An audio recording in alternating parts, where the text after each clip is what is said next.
Bien, pues buenos días América, buenas tardes Europa. Estamos en una nueva sesión de nuestro Simposio Internacional de Estudios Cruzados sobre la modernidad dedicado a Blaise Pascal, a prolongar la conmemoración de los 400, ahora 401 años de nacimiento de Blaise Pascal. Y en esta ocasión tenemos la conferencia de un joven investigador, de un joven autor egresado de nuestras filas, ¿no? De la Universidad Autónoma de Querétaro, donde hizo su licenciatura y su maestría en filosofía, y también de la Universidad Autónoma de Madrid, donde hizo su doctorado, el doctor Francisco de Jesús Ángeles Cerón, que comenzó trabajando con Descartes. Él quería trabajar desde el principio con Unamuno. Yo argumenté que Descartes era ese hombre que partía de Sibonpa, ¿no? Era bueno para arrancar, pero y que bueno, y que precisamente su segunda tesis, su tesis de maestría, la hizo ya en diálogo con Pascal, entre Descartes y Pascal, para desembocar en su tesis de doctoral y en los últimos libros que ha publicado con Unamuno. Yo tengo, no de los últimos, pero acá tengo uno que coordinó Unamuno, el poeta del pensamiento, ¿no? Que no estoy en mi biblioteca principal, estoy en la biblioteca secundaria, digamos. Es el que tengo acá de Francisco, el que les puedo mostrar. La conferencia de Francisco se titula Pascal, pensar desde el fragmento. Y con esta brevísima presentación te doy la bienvenida y te cedo la palabra, Francisco. Adelante. Sí, sí. Muchísimas gracias, doctor. Gracias a todas, a todos por estar por acá. Evidentemente, ¿no? Creo que este simposio, centro de diálogo, pues se ha extendido tanto por los numerosos interlocutores que tiene el pensamiento de Blaise Pascal, porque es posible leerlo desde muchos ángulos, con, con muchas consideraciones diversas y porque fundamentalmente es un pensador que cuando filosofa e incluso cuando hace, me parece, coincidiremos la mayoría en ello, afirmaciones muy tajantes, sigue dejando la puerta abierta, ¿no? Y por esa puerta es por la que tratamos de cruzar todos los lectores de Pascal. Eh, una de las características centrales del pensamiento de Pascal es cómo está expuesta, sobre todo pues, en su obra filosófica mayor, son los pensamientos, tal vez, que es justamente con esta fragmentariedad, con esta brevedad, con una exposición cuasi aforística, a veces involuntaria, y muy ligado justamente a la condición de salud en la que se encontraba, más de la mitad de su vida. Y justamente desde esa condición de pensar fragmentariamente es que he preparado un texto para leerlo esta mañana en América, esta tarde en Europa. Y justamente pues quisiera dar lectura a ese texto que titulé simple y sencillamente Pascal, pensar desde el fragmento. Muchas gracias otra vez entonces por estar acá. La enfermedad es quizá la forma más inmediata de resistencia. Y Pascal podría ser el mejor ejemplo de esta afirmación. El hombre de salud endeble que había en el filósofo matemático de Clermont descubrió en ella una potencia para hacerle frente a la incertidumbre. Quizá la filosofía no siempre comienza con la admiración, sino que a veces hunde sus raíces en el miedo a la muerte. Y Pascal es ejemplo de ello. En ocasiones el pensamiento se aviva con el horror, con la pérdida y con lo inevitable, con el silencio eterno de los espacios infinitos que nos aterran. Tal vez por eso Pascal vio en la geometría una suerte de terapia, algo así como un método de composición que podría dar sentido a la caótica realidad que experimentaba constantemente.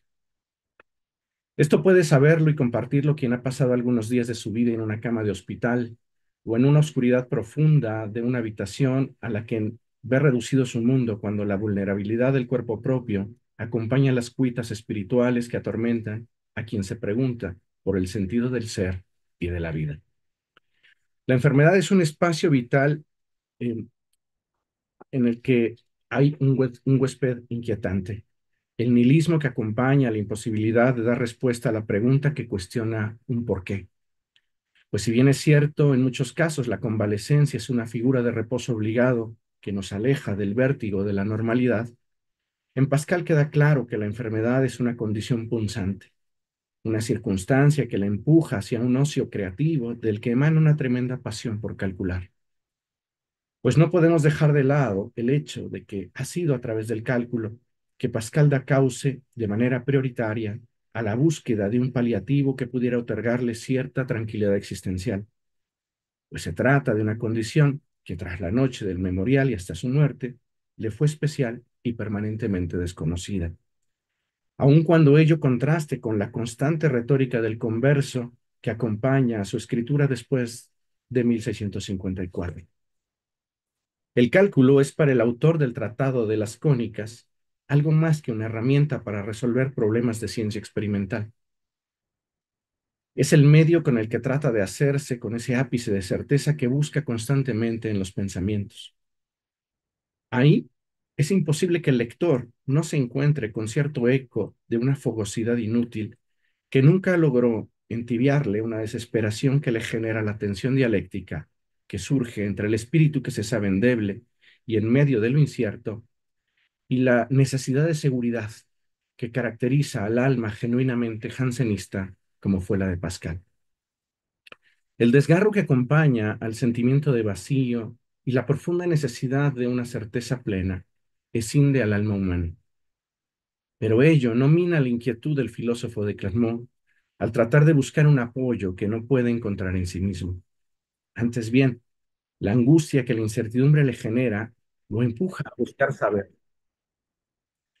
lo empuja a buscar saber y, aunque reconociendo los propios límites que le impone la visión parcial de cualquier intento racional, Pascal no ceja en ello.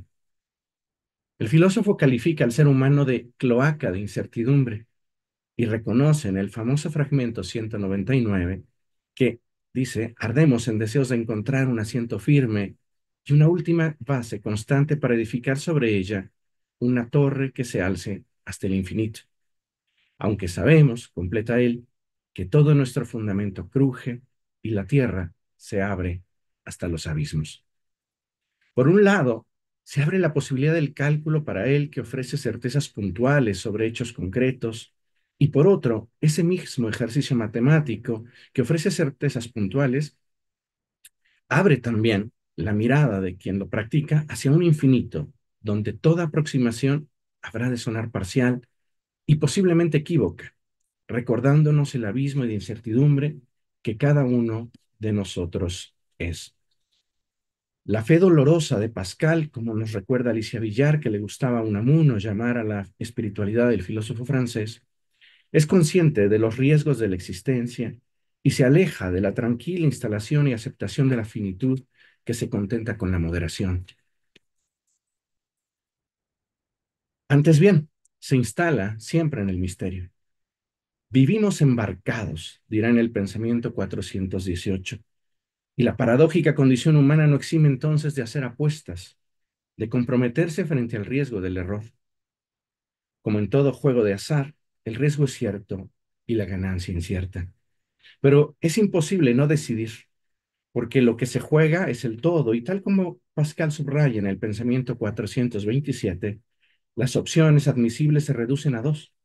Por un lado, un mundo dotado de sentido y finalidad, guiado por Dios, arruinado por los hombres y redimido por el Salvador, y por el otro, un mundo absurdo, que no va a ninguna parte y que habrá de terminar en nada. En medio de esas dos opciones, el ser humano, un monstruo incomprensible que habita la contradicción. Por ello, el éxtasis pascaliano del que no está exenta su inclinación al cálculo nos recuerda un hecho. Es probable que la exigencia cognitiva y espiritual palpable en las lucubraciones matemáticas más profundas solo puedan compararse con la intensidad mística. La razón de esto estriba en que ambas experiencias parecen surgir en el pensamiento de alguien que no sucumbe a la ilusión de la certeza más inmediata, pero que tampoco puede contentarse con la tranquilidad que ofrece la fe del carbonero. De manera que la disposición poética brota en el espíritu de quien ante el látigo amenazante de la irracionalidad cósmica Es capaz de mantenerse alerta ante todo avance epistémico, reservándose el entusiasmo de todo aparente descubrimiento y privándose incluso de la alegría que suele acompañar a todo posible desvelamiento. Quizá porque el privilegio de la certeza aparente que descubre el geómetra que habita en Pascal no se puede permitir olvidar las dificultades últimas que alberga la Odisea de la razón, porque nadie sabe ni el día ni la hora en la que podríamos enfrentar el drama del posible error. Y el primero de todos ellos sería el de construir un ídolo de la razón, tal como él mismo lo señala en el fragmento 308. La actitud de Pascal es por eso un paradigma de lo que lo mismo en filosofía que en matemáticas nos espera cuando en lugar de dormirnos en nuestros laureles de lo que consideremos verdadero, abrazamos la creatividad que hay cuando asumimos lo incierto. La imaginación, lo mismo para el místico que para el matemático, lo mismo para el poeta que para el músico o el pintor, es la facultad indispensable para dar sentido incluso al inconexo, a la experiencia más pretérita y a la más precaria posibilidad futura.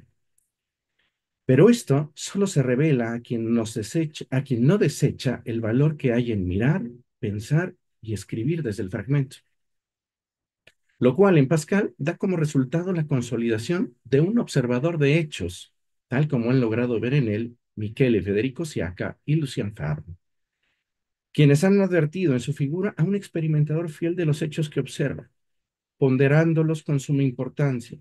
Lo mismo en el plano de las cualidades físicas que en aquellas propias de su faceta como moralista, pues incluso en estas se ocupa de lo concreto y de la diferencia, situándose siempre en medio de las pasiones y querellas que desbordan el corazón humano. Una cualidad que puede surgir en quien está acostumbrado a la demora, a pensar incluso frente al vértigo que exige una pronta resolución. Probablemente, Pascal aprendió del reposo y de la enfermedad, que frente a la frenética búsqueda de lo inmediatamente generalizable, hace aparecer la inquietud y el interés por lo que resulta vivo, y que entonces se vuelve de especial provecho para quien también se compromete con la mirada hacia lo concreto. Y esta es precisamente la mirada propia del poeta, como ha enseñado a ver entre los nuestros, por ejemplo, Miguel de Unamuno, filósofo y escritor vasco, quien se reconocía como hermano espiritual de Pascal. Describe en su manuscrito Filosofía 2 la diferencia que hay entre la mirada del hombre de ciencia, del savant, que diría Pascal en el Memorial, y del poeta. En ese manuscrito de Juventud, Unamuno expone que la producción del poeta no es en esencia distinta a la del pensador, tampoco a la del hombre de ciencia, pero la única distancia que existe entre estas producciones es el del nivel de individualización del problema, en donde el poeta destaca en el ejercicio de individualización que hay en su creación. El filósofo español señala que el hombre de ciencia y el poeta ven los hechos con igual fuerza y consideración, aunque con un interés diverso. Mientras el hombre de ciencia sabe representar en abstracto buscando una epistemia válida en cualquier situación, el poeta, por su parte, busca concretizar el hecho que observa y en su afán de individualizarlo en tanto que experiencia, tiene que agregar algo suyo, dice, de manera que para objetivizarlo, tiene que renunciar precisamente a la objetividad que se pretende universal. Y eso me parece, es lo propio de quien escribe y piensa dándole profundo valor a los fragmentos.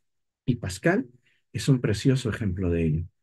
Un poeta cuya creatividad subraya la experiencia personal de manera irreductible, incluso cuando hace ciencia. Quizá por ello, la fragmentariedad que define la obra pascaliana resulta incómoda a toda lectura acostumbrada al pensamiento que pretende exponer un sistema. Incluso en las afirmaciones más fuertes que pudiésemos encontrar en los pensamientos, es difícil identificar una postura definitiva de Pascal en prácticamente ningún tema. Tanto si se trata de una meditación filosófica como si se trata de una reflexión científica o moral, la minucia pascaliana nos vuelve patente el matiz. Y ahí mismo tenemos quizá el mayor valor que puede ofrecernos su obra, porque Pascal parece meditar siempre desde una zona sombría, a partir del descubrimiento de una ambigüedad. Por lo que leer a Pascal es asumir el desafío de enfrentarse a través de su mirada con lo extraño. La brevedad de los pensamientos de Pascal, salvo muy contadas excepciones en donde sus textos son extensos, Nos permiten que en el interludio que hay entre uno y otro, por mayor que sea el esfuerzo de sus editores por ordenarlos temáticamente, se haga patente la grieta, el intersticio, el silencio inquietante, el espacio en blanco, lo dubitativo que asalta incluso a la atención más robusta, y todo lo cual es producto de la propia condición humana, incapaz de ponerse totalmente por encima de sus situaciones, de sus relaciones y de su finitud. De manera que entrar a los pensamientos de Pascal implica hacerlo como un ejercicio de lectura que carece de la esfera de protección que ofrece la brújula de un sistema sin aparentes grietas. La intermitencia de las meditaciones del filósofo de Clermont anuncia que hay que atravesar a cielo raso las dudas que nos atormentan. En los fragmentos de Pascal está ausente la eficacia del sistema. No se pretende una conclusión competente que pueda generalizarse eficazmente y de manera simple para no tener que interpretar. Vivimos en una época ciertamente en la que la filosofía del desecho impera. Pretendemos verdades que sean eternas mientras funcionen y mientras lo hagan, aunque nos exijan total obediencia. La filosofía de Pascal contrasta con ello. Sus meditaciones, incluso las más intempestivas, requieren ser leídas, releídas y rumiadas, contrastadas y repensadas. Siempre deja la puerta abierta. Por lo anterior, es imprescindible tomar en cuenta el estilo escritural de Pascal cuando hacemos el esfuerzo por intentar comprenderlo. Es la figura del pensamiento denso y en fragmentos frente a la eficacia inmediata y objetiva que presumen los sistemas. En los pensamientos, el mundo y la existencia son un conjunto de fragmentos que no acaban por encajar. Cada fragmento de Pascal devela el pensamiento como inquietud. Es lo más cercano al caminante que avanza y retrocede, a la incursión en el bosque tal como recomienda María Zambrano, sin pretender el centro, porque cuando se asume imposible aquello, se revelan entonces cosas que antes habían estado ocultas. La retórica combativa de Pascal es una invitación a pensar lo que dice. Por eso, su escritura se alimenta del cambio y de la paradoja, del esfuerzo por esclarecer la tensión entre contrarios. De ahí que pensar con Pascal sea siempre, en stricto sensu, una experiencia, como la danza del pensamiento que quizás dice Jean-Luc Nancy. Pascal es un ejemplo precioso para recordar que la forma en que se escribe, el estilo en que se manifiesta una idea, incluida la lógica simbólica o el cálculo diferencial, no es algo añadido a lo que se piensa, sino que es constitutivo del propio pensamiento. En el caso del autor de los pensamientos, destaca su estilo y su mirada de poeta, su afán de individualización. Se trata de la mirada de quien interpreta con sutileza el mundo, como si se tratase de un texto, como quien busca descubrir su significado, sopesando el hecho de que las formas de mirarlo pueden ser también infinitas. Y por lo tanto, Pascal asume siempre su papel de polemista, porque la incursión en el pensamiento siempre se da desde el conflicto, comenzando, claro, con el conflicto con uno mismo, con nuestras propias pretendidas certezas.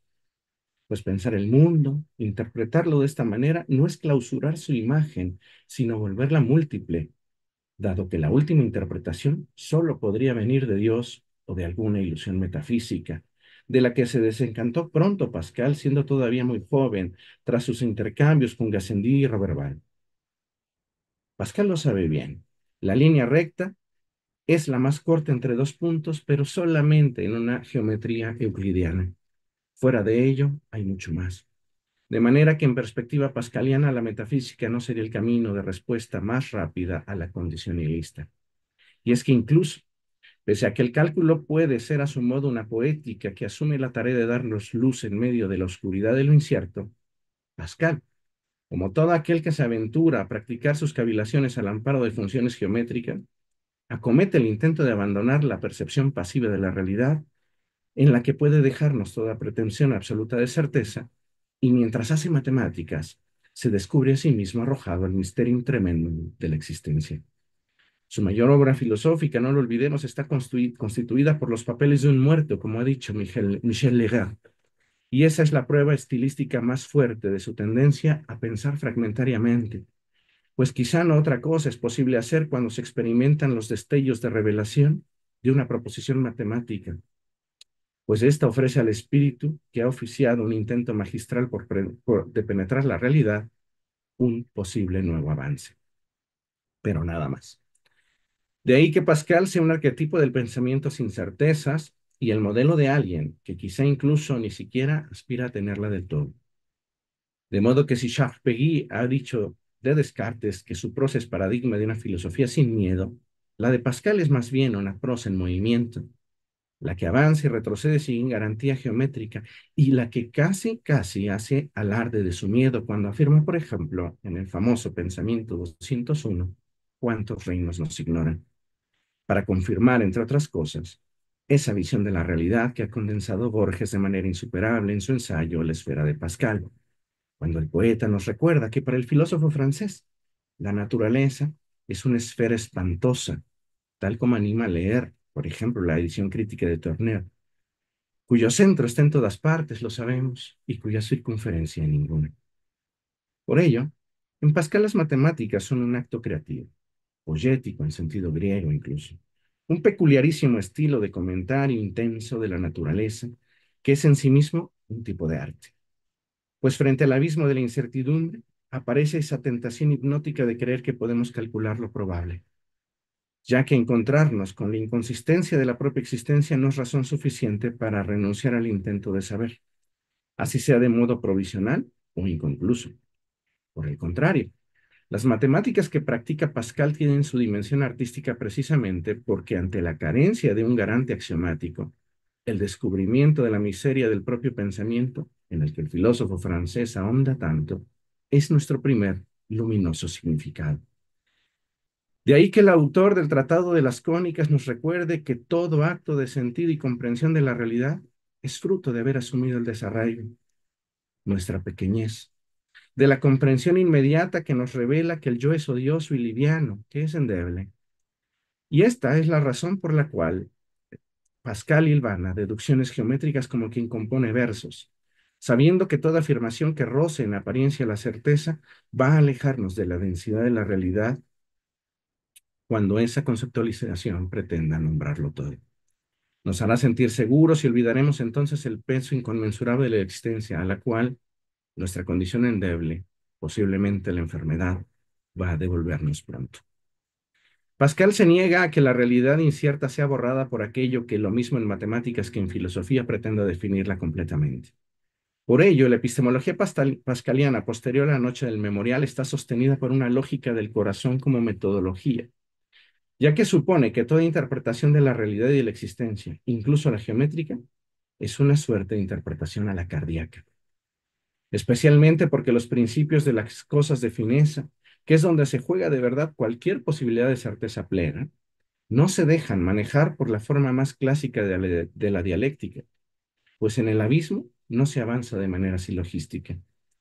Por el contrario, para hacer sentido en la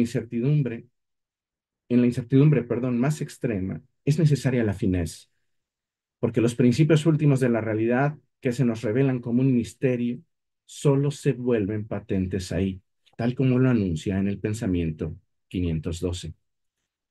Blaise Pascal se consolidará por ello incluso en su faceta matemática como un esteta de lo incierto. Busca la armonía de los contrarios, más como tensión que como síntesis. Esta es la clave de su constante intento por eludir de toda forma metafísica, perdón, aún en la práctica privada de su pensamiento. Y esta es también la raíz de su renuncia al comentario exegético.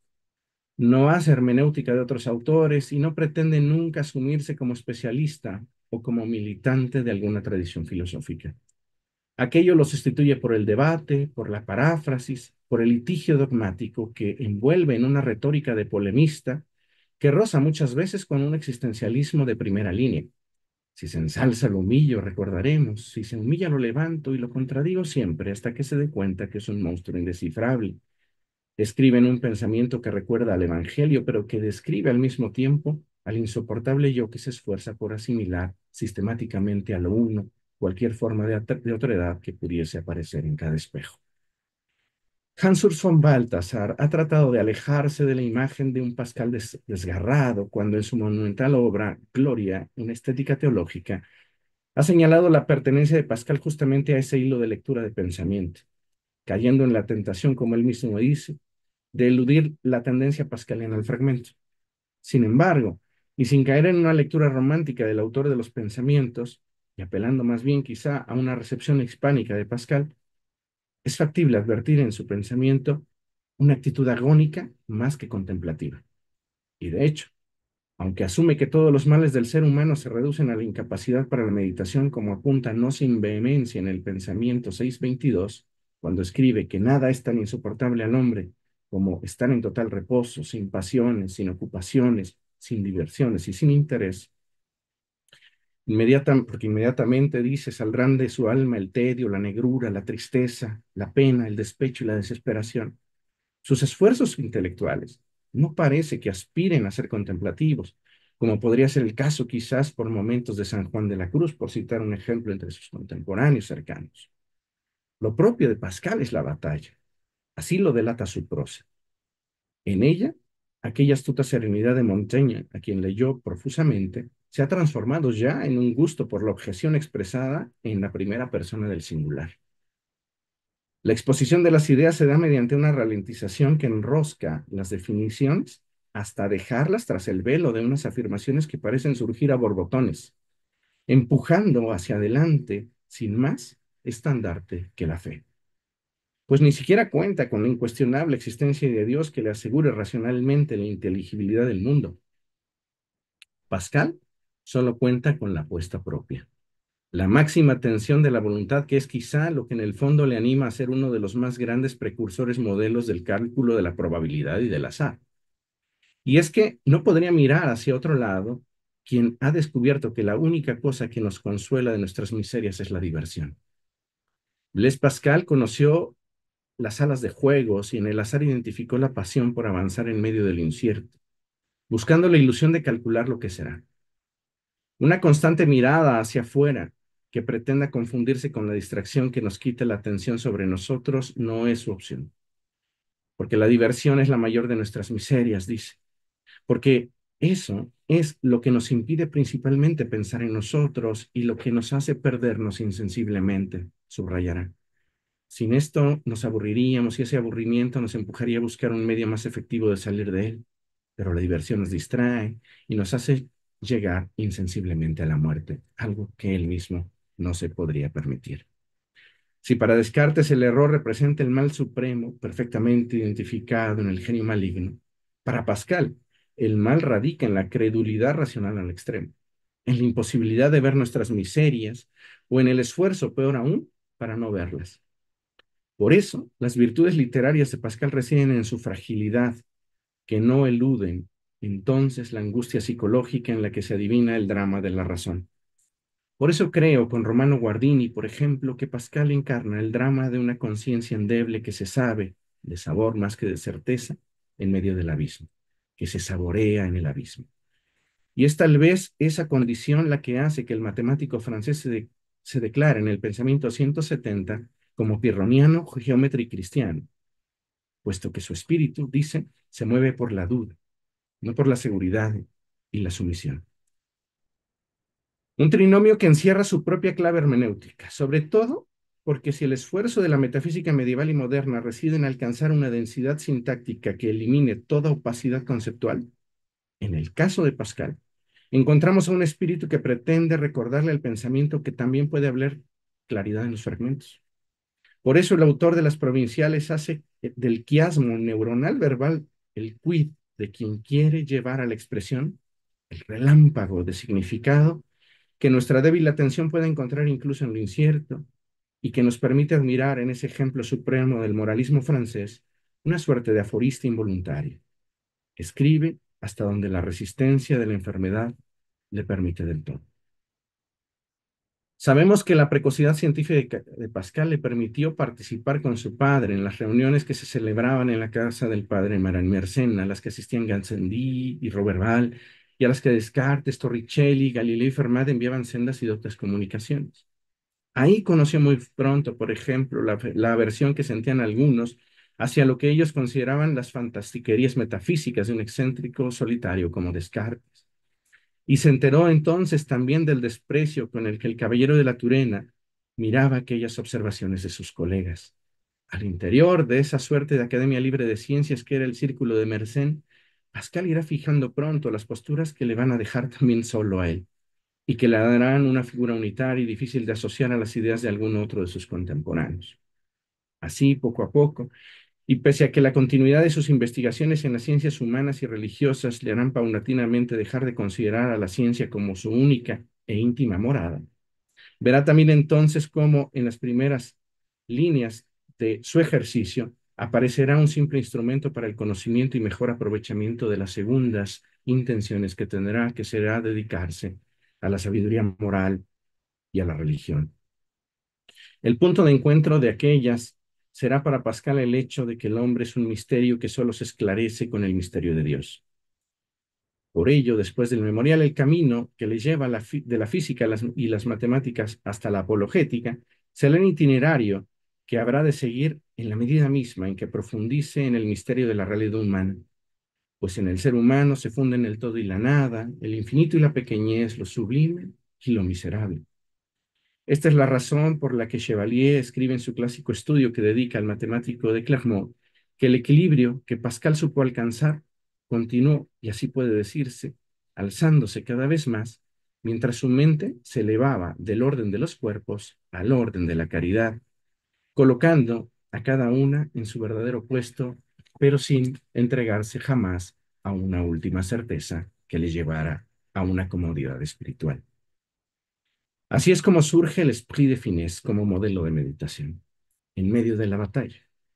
Opera su pensamiento de modo distinto como lo hace el espíritu de geometría, aquel que ha descubierto que el orden de las cosas, que la disposición última de la realidad no se establece mediante definiciones preconcebidas. El espíritu de fineza, en palabras del propio Romano Guardini, es la capacidad de aprender en su singularidad la realidad del hombre, realidad distinta a la de los cuerpos que estudian las matemáticas y la física, que hace y a lo que dedica su tiempo el espíritu de geometría. Yo agregaría además que supone la identificación de quien ante lo incierto sabe que lo que nos queda es el acto poético, el esfuerzo creativo que hermanan a las ciencias y a las artes, a las matemáticas y a la filosofía, todas ellas un intento de formulación de una suerte de gramática de la realidad. Pascal descubre en la fineza el medio a través del cual el hombre ejerce esa capacidad para intentar con el corazón hacerse de un órgano espiritual que pueda cumplir con las funciones que nos exige también la facultad intelectual. Así lo manifiesta, por ejemplo, en el fragmento 110, cuando dice, nosotros conocemos la verdad, no solo por la razón, sino también por el corazón. Y es de esta manera como conocemos los primeros principios, y es en vano que el razonamiento trate de combatirlos. El corazón, lo sabemos, siente que hay tres dimensiones en el espacio y que los números son infinitos. Pero al mismo tiempo, Pascal cumple con una función intelectual a través del corazón porque ahí descubre que toda pretensión lo desborda. Pues si en el fragmento citado recientemente se esboza una antítesis entre razón y corazón, sin embargo, se sigue hablando de conocimiento. Y aquella quedará manifestada con mayor claridad cuando Pascal escriba que el corazón tiene razones que la razón no conoce. El filósofo y matemático francés está hablando entonces de dos órdenes de conocimiento diferentes pero igualmente importantes. El autor de los pensamientos no descalifica la razón simple y llanamente, sino que subraya el interés que hay por conocer ciertos principios en los que ésta es incapaz de acceder. Ahí es donde Pascal se distancia de Descartes, quizá, pasando, como dice Jean-Luc Marion, de la luz natural de la evidencia a la invisible claridad de la caridad. Esa es la pretensión del autor de los pensamientos. Y el corazón será la facultad que cumpla con la función a cabalidad de pretender que el conocimiento de los primeros principios nos lleve hasta aquello con lo que muchas veces podemos escuchar como eco repetido en el memorial. Certeza, certeza, alegría, paz. Aunque Pascal parezca haberlo escrito solo en aquel pergamino, sin haber conocido en lo que quedaba de su vida ni la alegría ni la paz. No obstante, se trata desde luego, como hemos venido señalando, de un conocimiento asumido y expresado en fragmentos, como los latidos del corazón mismo. no exclusivamente contemplativo, aunque pretenda atender a ello. Es pues más bien un ejercicio del espíritu en el que no se afirma con ingenuidad una objetividad imposible, sino que antes bien se asume que no pensamos sin nosotros, por más que el yo resulte siempre odioso. Necesitamos pensar en perspectiva, nos implicamos desde nuestra pequeñez y desde nuestra limitación, y nos alejamos entonces de la ilusión de alcanzar una visión que geométricamente pudiera ser calificada como per specula eternitatis. Pascal pretende que el corazón no es un sentimiento irracional aislado, sino una valoración espiritual que responde a toda una lógica del corazón, es decir, de los motivos y de los valores de la realidad. Se trata de una lógica punzante que continuamente nos mantiene alertas en el ejercicio de toda deducción, asumiendo que toda cavilación atenta es un cierto tipo de relámpago de significado, una coordenada para avanzar en esta esfera de la naturaleza que carece de centro y donde su circunferencia es difusa. Por eso podemos sumar a los innumerables valores que hay en Pascal este otro. El matemático de Clermont posee una pasión por calcular que por momentos nos llega a persuadir de que las matemáticas son fáciles cuando en realidad no lo son, como no lo es tampoco trabar un verso o como no lo es tampoco pintar ningún cuadro. Con ello, el filósofo francés nos enseña la interdependencia que hay entre el reconocimiento de la incertidumbre y la luminosidad de la creatividad, del poder de la imaginación, porque detrás de todo espíritu científico se halla la densidad de toda realidad. Pascal es un claro ejemplo de ello, un paradigma que atraviesa por ello, por completo, toda la modernidad. Por eso, al encontrarnos con el pensamiento pascaliano, es ineludible la pregunta que inquiere acerca de cómo escribe entonces quien ha visto el abismo de la existencia y ha situado al ser humano entre extremos irreductibles.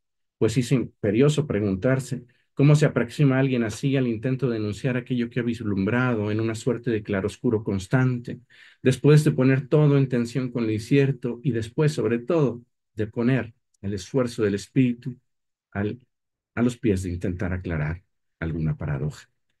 Es imposible, perdón, que una meditación activa e intensa como la que ejerce Pascal no desemboque en la angustia que acompaña a la experiencia de situarse en medio de infinitos, especialmente porque ninguna apreciación puede superar la fragmentariedad que ello implica y no hay una sola posibilidad de asirse a la existencia con certeza.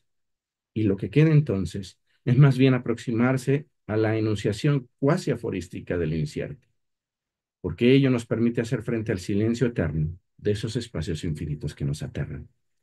Desde Aristóteles sabemos que cuando no hay lugar a la dialéctica, el camino para el diálogo y la expresión es la persuasión.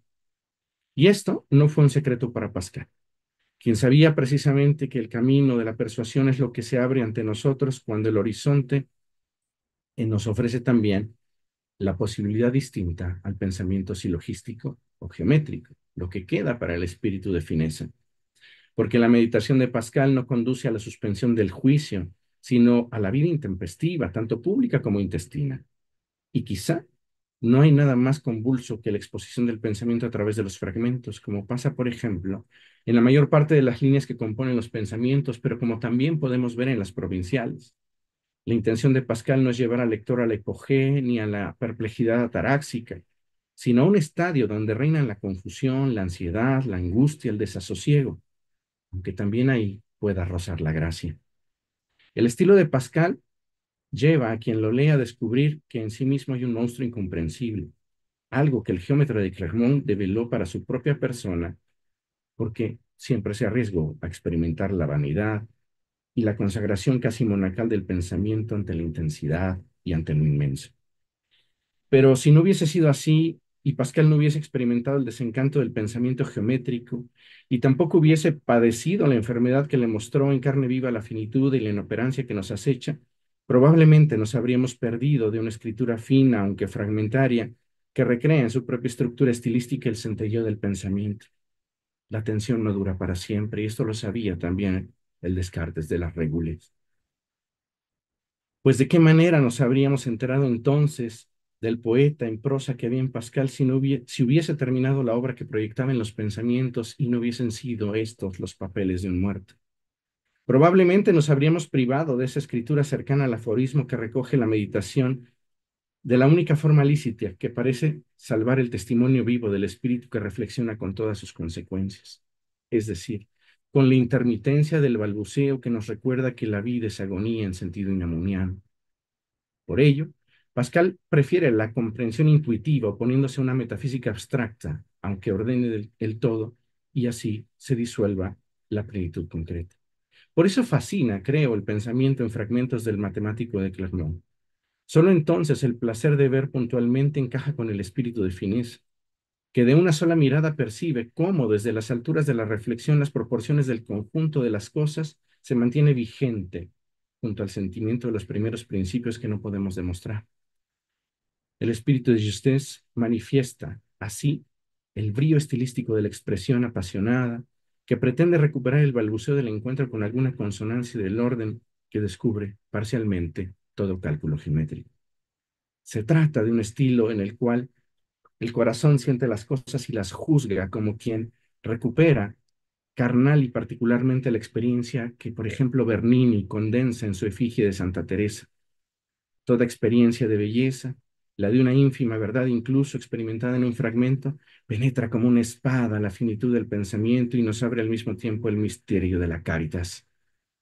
Pascal es un desenmascarador inexorable de todas las caídas del corazón en las redes de la ilusión mundana que pretende tener certezas perpetuas. El amor, con su orden inconmensurable, es el relato que permite vivir sin comprender la huella vacía que deja el pecado o la ausencia de verdad absoluta y geométrica, tal como señala Jean-Luc Marion al leer a Pascal. La figura de la naturaleza que se sobrepone al abismo de la esfera sin centro ni periferia brota solo en el instante en el que el ser humano abraza los extremos irreductibles. Ser todo respecto de la nada, pero ser nada con relación al todo. Por eso, la estética del fragmento que define el estilo escritural de Pascal no solo hace sentido, sino también recrea y consuma la figura del pensamiento breve frente a la forma de la repetición acumulativa de lo que se pretende ser un sistema. De ahí que la reflexión pascaliana sea siempre punzante, pues el lector experimenta un palpitar de axiomas que nos recuerda que hasta la más desnuda proposición matemática esgrime su propia poética y su propio estilo. Los huecos y los silencios que hay entre las afirmaciones aparentemente inconexas del filósofo francés son el eco de la existencia que en la habilidad retórica de ese intenso espíritu que fue el autor de las provinciales, adopta la forma de la vacilación que parece ignorar el espíritu de geometría, pero que el espíritu de fineza casi celebra constantemente. Sobre todo porque la cadencia combinatoria del estilo de Pascal solo es comprensible cuando sumamos a ello el registro personal de la voz del lector que ha descubierto en él y con él su propia finitud y su propia realidad en fragmentos. Así como Pascal dice encontrarse más a sí mismo que a Montaigne cuando lee al autor de los ensayos, así nos pasa a nosotros también cuando leemos a Pascal. El pensamiento 24 reza, condición del hombre, inconstancia, tedio, inquietud. Creo que esa es precisamente la mejor descripción de la escritura de Pascal, su manera de acometer la existencia en donde la finitud nos precede y nos sucede, y ha sido precisamente la de la escritura inconstante la que ha sido la forma de salvarse a sí mismo frente al tedio y con ello también a nosotros que lo leemos. No otra cosa nos queda a nosotros tal vez cuando pretendemos pensar de verdad, asumiendo el encuentro con lo extraño, con lo distinto, con lo que escapa de lo familiar y de lo conocido. Aunque espero que, a diferencia de Pascal, no nos olvidemos que frente a la constancia del dolor y de la tragedia también tenemos esa grieta en la existencia que surge cuando no nos olvidamos que también podemos reír. Porque el humor es propio de una sabiduría también de lo incierto, como ocurre, por ejemplo, en el Quijote, y frente a tantas verdades absolutas que luego se desechan en una época como la nuestra, habría que recuperar, junto a la tragedia a la que nos anima el pensamiento intermitente de Pascal, la impertinencia y el desafío que acompañan siempre a la capacidad de reír. Muchas gracias.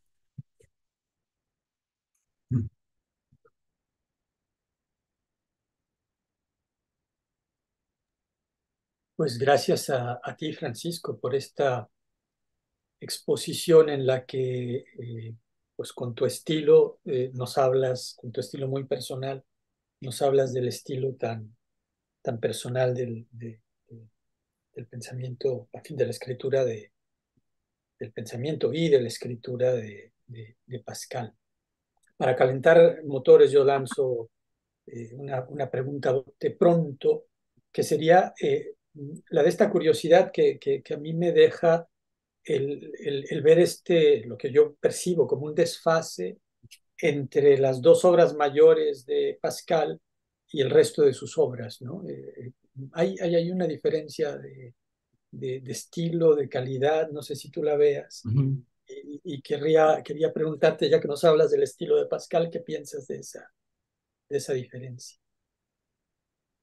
Yo creo que es reflejo primero bueno, dos cosas. Una condición existencial, que es cuando es un poco más joven, todavía a los 14 15 años, que es cuando empieza a escribir, digamos, y termina, pues las obras que conocemos, ¿no? De carácter más bien científico, matemáticas, física. Eh, Tiene eso de entrada, una condición que simple y sencillamente por salud le permite terminar obras, ¿no? Pero luego también que vive un momento de mayor comodidad, ¿no? O sea, los primeros momentos en los que se acerca al círculo del padre Mersenne, pues tiene no solo la vida resuelta, ¿no? En términos incluso sedantes, ¿no? De su querella por la dote de su hermana Jacqueline, eh, sino que tiene muchas seguridades, ¿no? Creo que tiene muchísimas seguridades, pocas preocupaciones de orden existencial, tiene condiciones de salud que le permiten terminar obras, aunque sean opúsculos, pero también tiene la pretensión del sistema, o si no de escribir un gran sistema, sí de saber que, o de pretender creer que puede dar respuesta incluso a través de problemas concretos a la posibilidad de las generalizaciones abstractas. Como todo físico matemático entusiasmado con sus primeros descubrimientos, y creo que luego pues se combinan muchas cosas, ¿no? Conoce la precariedad existencial y, pues también por tener ya luego una salud endeble, las últimas 2 décadas de su vida, casi 2 décadas de su vida, pues la salud ya lo ha minado muchísimo. Y también, pues ya tiene preocupaciones por los malos cálculos del retiro de su padre, ¿no? O sea, que también todos conocemos.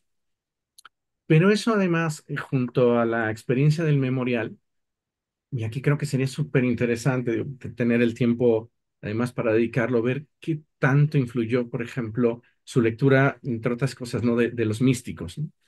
Seguir también la pista namuniana que nos da en la agonía del cristianismo, ¿no? Sobre los verdaderos, dice, fundadores pues de este movimiento, esta beta vasca también que hay, ¿no? San Cirán y demás, pues como inspiradores de toda una espiritualidad que curiosamente, ¿no? O sea, terminará por contrastar, a mí me llama muchísimo la atención la retórica del converso que hay en Pascal, ¿no? Está el propio Aranguren, ¿no? Cuando habla de ese, es típico de la versión de sécurité, ¿no? Que caracteriza pues al calvinista y después pues también a esta beta del jansenista, pero que se combina en el caso de Pascal con alguien que tiene, o sea, que ha perdido todas sus seguridades, ¿no? Paso por la vida mundana. Siempre me ha llamado la atención, por ejemplo, también cómo se retrae, ¿no? Socialmente incluso, ¿no? O sea, hay momentos de su correspondencia en donde, o sea, tiene correspondencia, por ejemplo, con mujeres y luego ya no, de pronto, ¿no? O sea, se retira totalmente y creo que esto termina por mostrarnos, pues, que muchas veces pues, el estilo escritural no es solamente un artificio, ¿no? Estético, ¿no? Justamente hay una diferencia enorme entre estilo y estilismo, ¿no? Y el de Pascal no parece ser un estilismo, ¿no? O sea, no parece ser alguien que fruto del contacto con ciertas lecturas trate de imitar ciertas formas estéticas, sino que parece que es lo que le queda, ¿no? O sea, y a mí esa parte me interesa muchísimo porque creo que es una forma también de intentar leer la historia del pensamiento, ¿no? La manera en la que expresamos un pensamiento, muchas veces, aunque haya mucho de intento ah, por esclarecer y mejorar la forma, muchas veces la forma, sobre todo en pensamientos tan densos y que parecen tan honestos, tan genuinos, ¿no? Como Pascal, el estilo escritural es parte de esa forma, desde ese fondo, pero no es solo forma. Y creo que ahí, por eso la cita que trae a colación de Unamuno, donde en esos primeros manuscritos juveniles, Unamuno se interesa muchísimo mostrar cómo el hombre de ciencia y el poeta se distinguen solo por esta individualización, dice, ¿no? O sea, pretenden productos similares, pero digo, es bien difícil poder situar si uno ya había leído a Pascal, aunque hay una sola referencia anterior a esta en los cuadernos juveniles, pero no es una cita directa, ¿no? Entonces, digo, hay cosas que uno puede más o menos tratar de contrastar, ¿no? Hay de las dos ediciones que hay en la Casa Museo, uno de los pensamientos, por ejemplo, hay una que es anterior justamente a esa referencia, lo que no quiere decir o asegure que uno ya la tenía, ¿no? Pero hay una referencia, eso sí, y después de eso empieza a meditar justamente en torno a esto, ¿no? Mucho antes incluso de que lo considere un hermano espiritual, ¿no? Entonces, lo primero con lo que se encuentra es con esta circunstancia, y yo creo que ahí, insisto, buena parte de las consideraciones y de lo intempestivo que hay en el pensamiento de Pascal, de su afán de polemista, está muy ligado a esa brevedad, digamos, de la exposición de sus pensamientos. Y en el fondo creo que Pascal agrada mucho, creo, más allá de que estemos o no de acuerdo con lo que afirma, por tener una escritura que se parece mucho a la manera en la que nosotros solemos pensar, ¿no? Es decir, la verdad es que es muy difícil tener atención robusta, firme durante mucho tiempo, ¿no? Y uno va saltando. En eso se parece mucho, ¿no? La consolidación, porque incluso en las provinciales, o sea, aunque son textos justamente de esta forma epistolar que permite pensar que hay una introducción, un desarrollo, un desenlace, ¿no? del tópico en cuestión, es muy intempestivo y la verdad es que son muchas digresiones y especialmente el interés por el matiz, ¿no? Por lo concreto, por la ambigüedad. Eso destaca también en las provinciales y hace tan parecidos, ¿no? Estas dos obras mayores y tan diferentes al resto pues, de las obras, ¿no? Salvo el caso, por ejemplo, de no sé, la oración para pedir a Dios el buen uso de las enfermedades, tiene también esta misma retórica, ¿no? Que es muy breve y tiene pues otra consideración. Sí tiene esa retórica que va más de la mano del fragmento que de la retórica del converso, que asume que tiene una verdad que lo lleva a la comodidad. Eso nunca aparece en Pascal, ¿no? Por más que lo afirme algunas veces, ¿no? O sea, tiene el qué, pero me parece que ese cómo siempre es sumamente inconexo y por eso creo que siempre deja la puerta abierta. Es muy interesante. No quisiera acaparar la conversación, así es que los invito a intervenir cuando gusten. Creo que está la posibilidad de que todo el mundo abra su... Sí, aquí dice que todo el mundo puede abrir su micrófono, así es que eh, cuando gusten, mientras se animan a subrayar en lo que acabas de decir, Ujú, que precisamente estamos en el paso de la escolástica, donde quizás Descartes, Montaigne primero, pero luego ujú, especialmente Descartes, porque Descartes hace pues tratados consistentes, ¿no? Con esta continuidad, esta sistematicidad a la que recién aludes, pero que está a medio camino entre estos textos escolásticos que quién tiene el tiempo de leer todo ujú, eso, ¿no? ¿Verdad? Y ujú, Descartes es sistemático, pero nos ofrece textos, el texto mismo de las meditaciones, independientemente de las opciones y respuestas, que eso ya es de nuevo casi escolástico. Pues ujú, tiene textos que el nuevo público, precisamente, ¿no? ujú. El que maneja el francés y no necesariamente el latín, pues puede darse tiempo de leer, ¿no? Y entonces Pascal llevaría esto más lejos todavía, ¿no? Un poco retomando, perdona, lo que ya hacían los renacentistas italianos con la carta, ¿no? Claro. Sí, totalmente, ¿no? Es una escritura más ligera para un público viajero, vamos a decirlo así, ¿no? Eh, a mí me gusta mucho esta idea que María Zambrano postula, ¿no? En Filosofía y Poesía, por ejemplo, ¿no?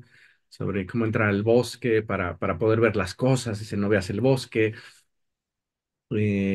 Es la demora, ¿no? Por eso creo que yo insisto mucho en eso. O sea, pueden haber sido circunstancias existenciales evidentemente no buscadas, pero que precisamente, o sea, hacen una fuerte tensión entre quien no tiene demasiado tiempo, pero que también tiene el tiempo suficiente para demorarse cuando quiere, ¿no?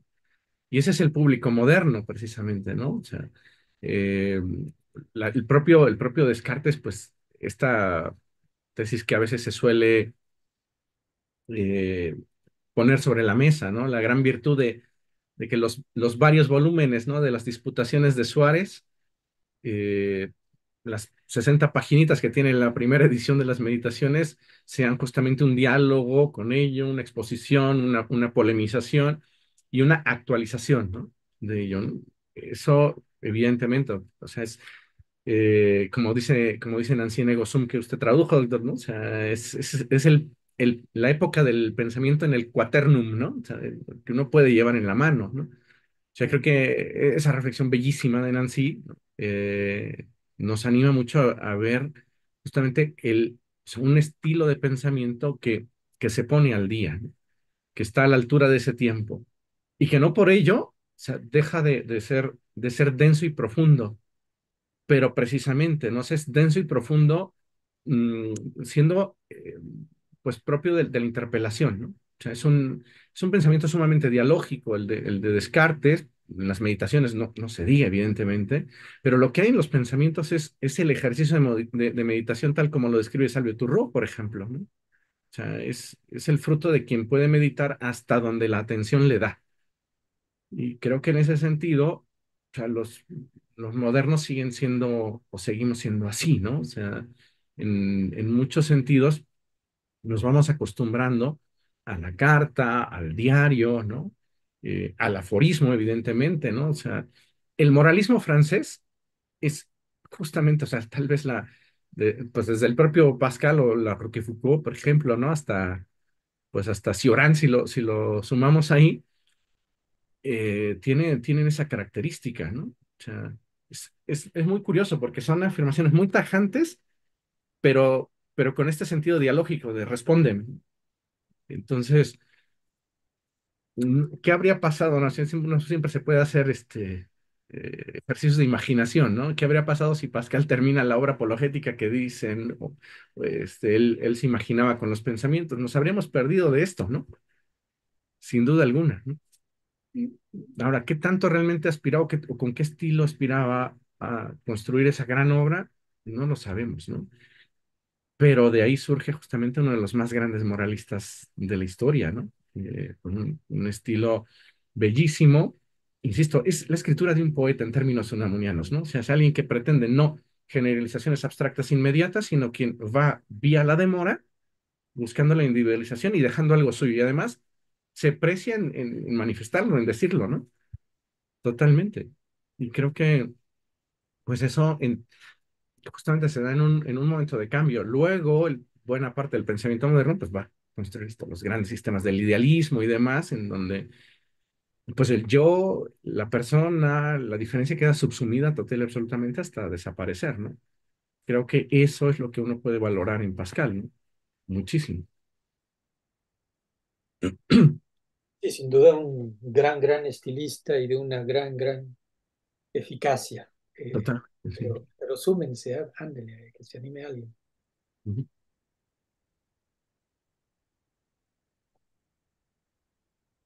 Que precisamente esta obra la tenía muy aparentemente, ¿no? Esta apología del cristianismo, tan la tenía pensada que estaba tomando todas esas notas para escribirla, ¿no? Y que hay lectores que tratan precisamente de descifrar cuál era el plan y Sí. que uno pone y Dios dispone, pues que él pretendía, estaba preparándola y no sabía que la obra iba a ser la preparación misma de la obra y que tendría este efecto que dices, que subrayas muy bien, ¿no? De que quizás así es más grandiosa que efectuada, ¿no?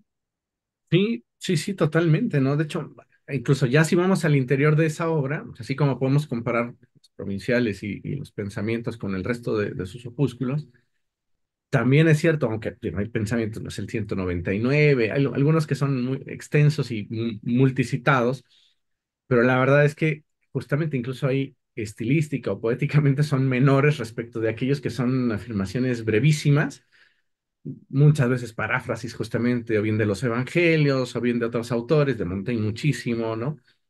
Insisto, de la mística hispánica también.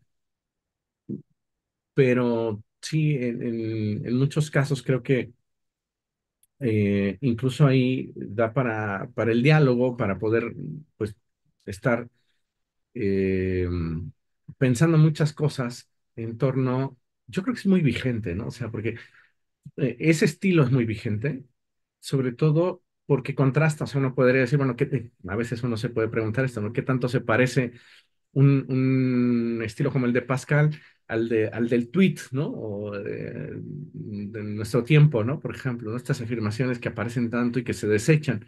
Justamente, creo que la cualidad está en la interpelación, ¿no? O sea, vivimos mucho las afirmaciones tajantes, pero desechables, ¿no? En un tiempo como el nuestro y hasta se pretende que la filosofía tenga que ser así, ¿no? O sea, vemos, no sé, esta ola de autores que publican 3, 4, 5 libros por año, ¿no? O sea, pequeños libros que no, la verdad es que no puede haber pasado la vida sin haber perdido el tiempo leyendo eso, ¿no? Las más de las veces, ¿no? Lo que no quiere decir que no tengan, curiosamente, afirmaciones cuidadas estilísticamente, ¿no? O sea, citas citables, subrayables y ya, pero lo demás es sumamente desechable. Justamente es buena parte de ese pensamiento es pensamiento de ocasión, ¿no? Y justo en Pascal creo que nos encontramos con la condensación del pensamiento breve, pero por ser dialógico, por ser interpelante, exige tiempo para rumiarlo, ¿no? Y precisamente, o sea, no va a la generalización inmediata, sino que como va a la minucia, se mantiene y escribe desde la ambigüedad. Entonces, creo que eso, o sea, es algo que yo entiendo realmente poco de física, ¿no? O de matemáticas, pero me parece que justamente cuando Lucien Favre o Michele Federico Siaca dicen que es un perfecto observador de hechos, se refieren también a ello, ¿no? O sea, siempre, tanto en temas morales o religiosos, sociopolíticos, podríamos decir, como pasa en las provinciales, ¿no? Antropológicos o filosóficos como en los pensamientos, pero también como con hechos de la naturaleza, como el Tratado de las Cónicas y demás, es alguien que se demora en el hecho, en la ambigüedad, y desde ahí intenta escribir. Luego, pues quién sabe si ese era el plan, porque pues, claro, lo que sí tenemos es varias manifestaciones del interés de crear esta gran apología, pero las circunstancias no, o sea, pues fueron otras en la realidad y a donde le llevan precisamente pues ya no poder concretar ninguna gran obra, ningún gran sistema, lo que no quiere decir que no sea justamente por ello la, la incertidumbre, que creo que va hacia allá, la materia prima con la que piensa, ¿no? Porque además maneja la incertidumbre de una manera muy diferente a como pasa en Montaigne, ¿no? A quien leyó tanto y de quien también justamente se nutrió, ¿no? O sea, Pascal es muy claro, dice, no puede haber un perfecto pirroniano, ¿no? Como pretendía, por ejemplo, por momentos Montaigne, ¿no? Y también, por otra parte, o sea, Pascal es alguien que dice tampoco es posible burlarse de cualquier forma de fe, así como así dejarse a un lado. Por eso este trinomio, ¿no? O sea, soy un perfecto, o sea, pretender ser un perfecto pirroniano y al mismo tiempo cristiano y tal, pues se convierte en una afirmación otra vez contradictoria, lo propio de Pascal, ¿no? Lo típico, ¿no? Por eso creo que el polemista que hay en él, pues es una figura más, ¿no? Del pensamiento agónico que Unamuno nos anima a ver en él, por ejemplo, ¿no? Creo que es una posibilidad. Estupendo. No sé si alguien más tiene alguna. Me precipito a hablar porque así tengo otra estrategia para Ujú. que alguien se sume. Bueno, yo voy a Por favor. acercarme un poco a tu exposición. En realidad, lo primero que voy a hacer es felicitarte porque tienes una prosa impecable. Me ha encantado tu escrito y tiene además toda la fuerza y la coherencia de las citas que has puesto y entonces ha sido muy gratificante escucharlo. Gracias. No, pues nada. Y ya que estamos en el tema de estilo, se me ocurrió cuando estabas exponiendo pensar si no habría alguna relación, quizá no pensada por Pascal, o quizás sí, no sé, entre esa diversión, ¿m? y el Ujú, fragmento, ujú, porque de alguna manera ambas etimológicamente significan corte, sí, es decir, este, probablemente en este juego filológico que tiene muy profundamente arraigada toda su obra, todo lo que escribe tiene un sentido y está a lo mejor prefijado y uno casi no lo nota. Mm, Me pregunto si en realidad no habría también una cierta intencionalidad de corte, de llamado de atención, de poner la vista justo en un punto ujú. entre el fragmento y la diversión. Sí, me hace pensar, por ejemplo, justamente, ¿no?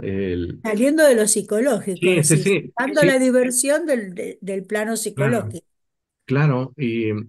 Y de hecho, siguiendo en el plano, en la línea filológica, justamente, ¿no? O sea, si no recuerdo mal, es en el 199 donde se refiere a la tierra, naturaleza, la realidad, dice como un punto, pero, o sea, no olvidemos, en ese momento, la palabra francesa punto en el siglo XVII significa justamente algo insignificante, ¿no? O sea, también, Ujú. o sea, eh, lo que además, o sea, contrasta muchísimo. No, no olvidemos que aunque hay solamente dos menciones solamente así directas a Descartes, por ejemplo, en los pensamientos, hay muchos lugares cartesianos, ¿no? En los pensamientos, ¿no? Vincent Carro hace un ejercicio en Pascal y la filosofía, este libro maravilloso que escribe.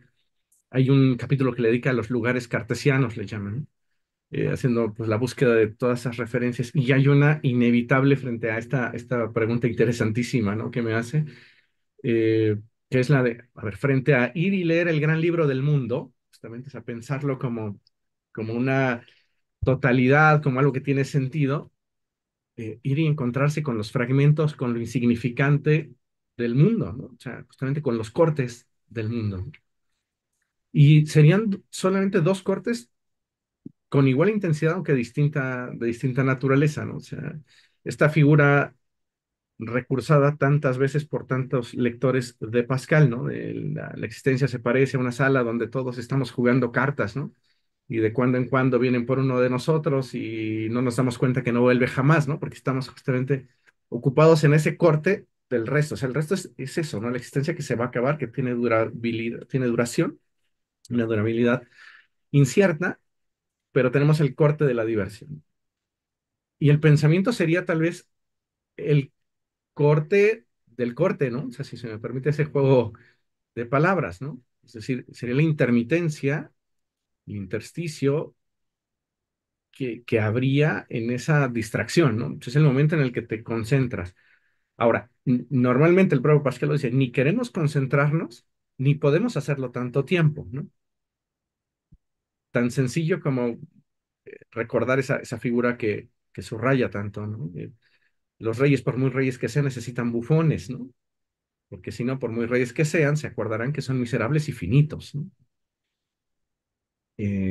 El caso es que justamente el pensamiento, así como destello, como balbuceo, pues no da para un texto en sentido etimológico, justamente no es una tela, es un hilo nada más de esa tela, ¿no? Y un deshilado, nada más, pero que da para mucho, o sea, por lo menos para imaginarlo, ¿no? O sea, si Pascal no lo afirma, da para imaginarlo porque evidentemente sabemos su muy cuidada formación en términos filológicos, ¿no?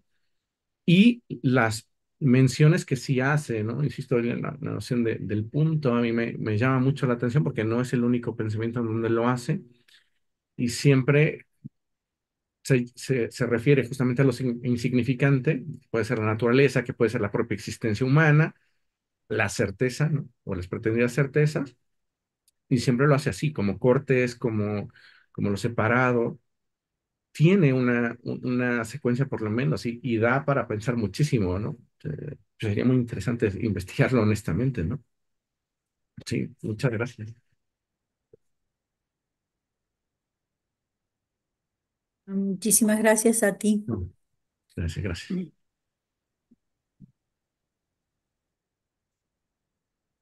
¿Quién más? ¿Quién más? No sé si...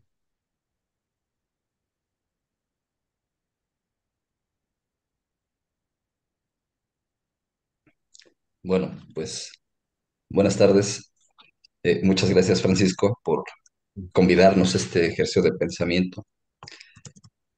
Eh, para sumarme entonces a este diálogo, a esta conversación, eh, no sé si el fragmento pensaba realmente nos presente lo insignificante, porque en ocasiones, por ejemplo, los fragmentos de Heráclito me parece que nos presentan como lo más significativo del filósofo, al menos en la lectura que ha hecho la tradición del mismo.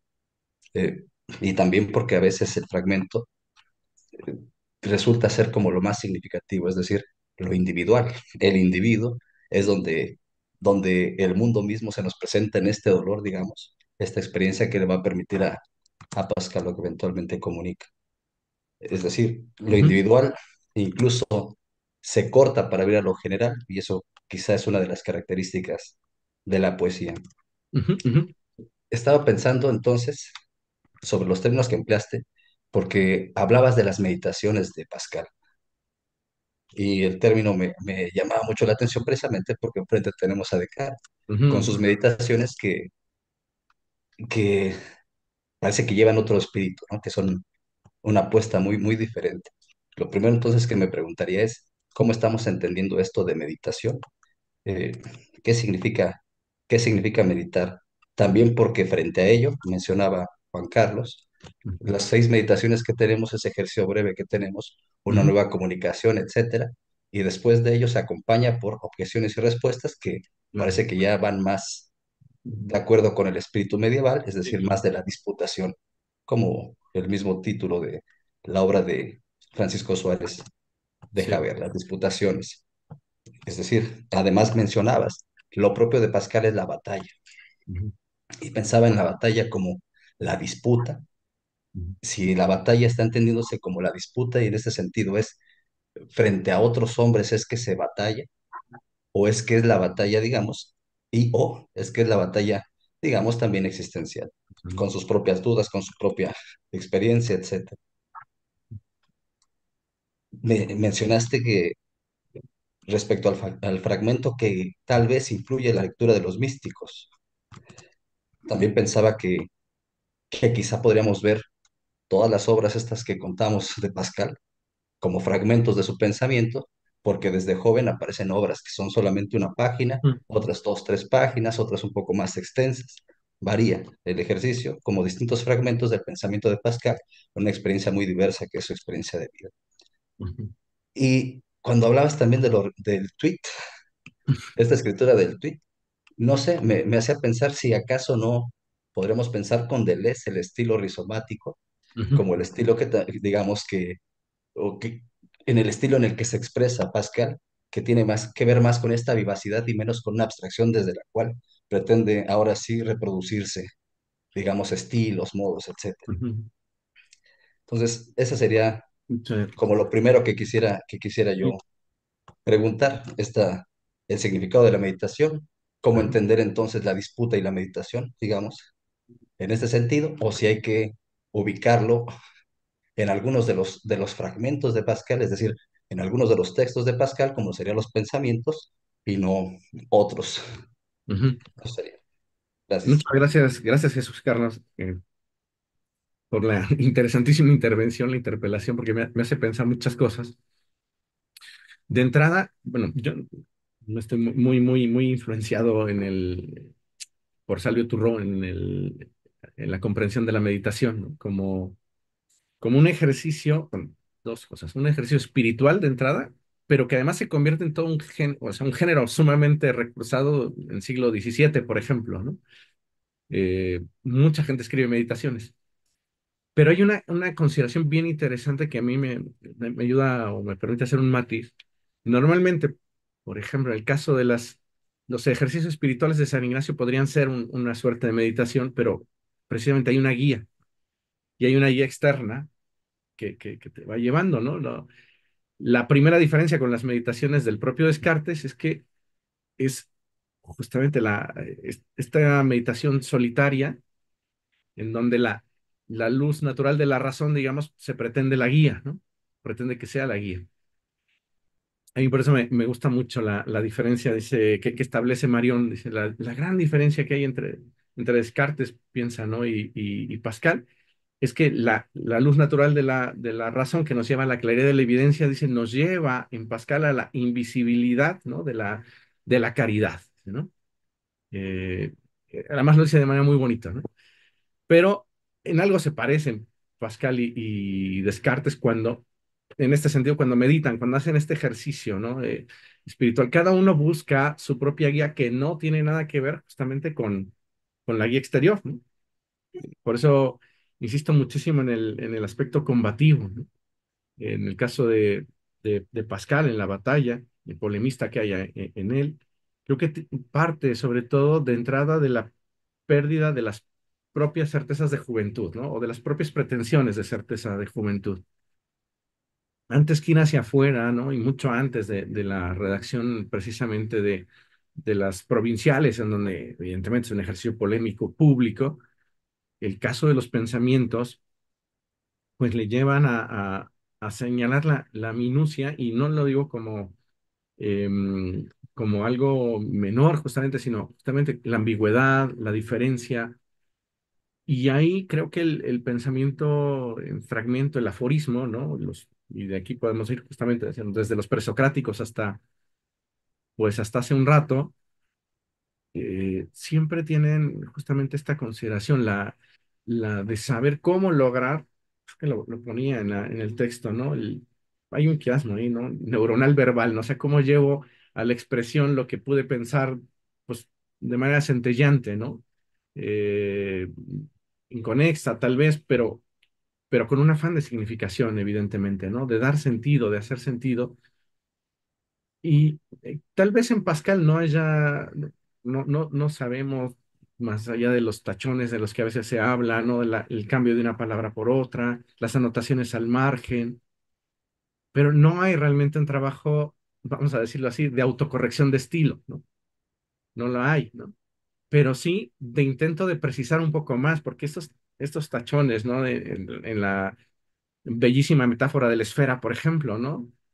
De pasar a decir, no, es que es mejor decir espantosa, ¿no? O sea, este tipo de correcciones que no son estilísticas, sino creo que eso, de significación, muestran cómo o sea, en Pascal hay un interés incluso por batirse consigo mismo y pues después para con quienes lo lean, pero dejando algo de sí mismo, ¿no? O sea, creo que ahí sí es una clave hermenéutica ineludible lo que él mismo dice de su lectura de Montaigne, ¿no? O sea, me veo a mí mismo más que a él cuando lo leo. Y creo que eso termina pasando en Pascal, pero una meditación justamente, ¿no? Creo que establece ya una diferencia o con respecto a las disputaciones, por ejemplo, metafísicas de Suárez o todo el engranaje justamente de los sistemas medievales o su exposición por lo menos. Son, digamos, pensamientos que, pues, que intentan recuperar, me parece, por lo menos, o si esa no es su intencionalidad, por lo menos así se pueden leer, intentan recuperar la brevedad de la atención que uno puede tener. Lo que no significa que precisamente, ¿no? Ese intento de significación que haya en cada fragmento cierre o clausure la puerta, al contrario, la abre, ¿no? Y creo que ahí es donde aparece precisamente pues más que un ejercicio que trabaja muchísimo, y Pascal es un reto genial, ¿no? Y además alguien que intenta, pues, pensar la persuasión, pero más allá de ese intento de persuadir, cerrando las puertas, creo que más bien las abre, ¿no? Y ahí o sea, con Deleuze o con el propio Derrida, tal vez, ¿no? O sea, podemos ver cómo en ese sentido, no es un pensamiento de la desesperación, ¿no? O de la desesperación en el sentido de desesperadamente ya buscar una certeza que me deje en la tranquilidad. No es ese tipo de converso tampoco. O sea, siempre está afianzándose, ¿no? En su necesidad de tener seguridad, en su necesidad de tener seguridad, pero curiosamente no parece alcanzarla. Por eso es que creo que es muy contrastante esta certeza, certeza, alegría, paz con la que cierra el memorial. Y uno dice, pues, o sea, ¿dónde estaba, no? O sea, ¿dónde estaba esa alegría? ¿Dónde está esa paz? En la redacción de los pensamientos, ¿no? O sea, parece tener como muy claro hacia dónde quiere ir, pero no parece experimentarlo, ¿no? Y eso, o sea, no parece que se ría, no parece que tenga, o sea, es un polemista muy curioso, ¿no? Pero su preocupación por la propia diversión, ¿no? O sea, le preocupa porque dice, es que eso te quita atención, ¿no? Es alguien que está muy preocupado por, creo, o por lo menos así lo podríamos, o darnos la licencia de leerlo así, alguien que se preocupa muchísimo por la corta atención que tenemos, ¿no? No en el sentido cartesiano de las reglas, por ejemplo, ¿no? Que alcanza a solucionarlo, pero sí en ese sentido da muy poco, ¿no? O sea, la vida es breve, la existencia es muy breve y las fuerzas nunca alcanzan, ¿no? Pero este es justamente, creo que es el Pascal ya de la enfermedad, el Pascal que va más allá del, porque incluso, o sea, sí hay una diferencia enorme, hasta estas obras de una paginita, ¿no? Bueno, del genio precoz científico que había en él, distan mucho de lo dubitativo que a veces es en los pensamientos, ¿no? Donde creo que ahí sí se nota esta meditación como ejercicio espiritual, ¿no? O sea, no como una guía, o sea, no pretendo guiarte en un camino. En eso también Descartes, por lo menos con muy buena retórica, también insiste tanto en ello, ¿no? O sea, no quiero ser, o sea, no quiero decirles cómo lo hagan ustedes, pero pretendo ser, ¿no? Útil para algunos sin ser nocivo para nadie. Les voy a contar cómo lo hago. Si quieres, lo haces. Bueno, en Pascal ni siquiera está la advertencia, ¿no? Sino son pensamiento intempestivo que va apareciendo, incluso, insisto, hasta en las ordenaciones que se pretenden más cuidadas temáticamente, hay conexiones normales y naturales, ¿no? De la obra inacabada. Digo, muchas cosas podemos decirlas justamente por eso, porque tal vez sin pretenderlo, la obra no terminó, no se terminó según el plan. Otra cosa seguramente estaríamos diciendo si lo hubiese terminado, pero podemos aprovecharlo por lo menos para pensar el valor justamente insisto, de la minucia y de la ambigüedad, ¿no? Esos matices creo que son maravillosos, aunque yo sé que a veces puede haber pues la tentación a hacer una lectura muy desgarrada, como dice Baltasar, ¿no? De Pascal, o medio existencialista, tal. Yo reconozco en mi caso pues la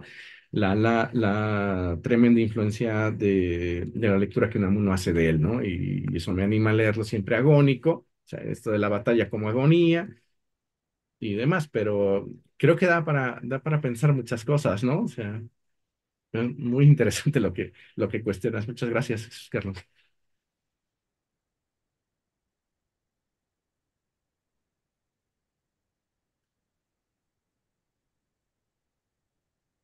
No sé si hay alguna otra interpelación.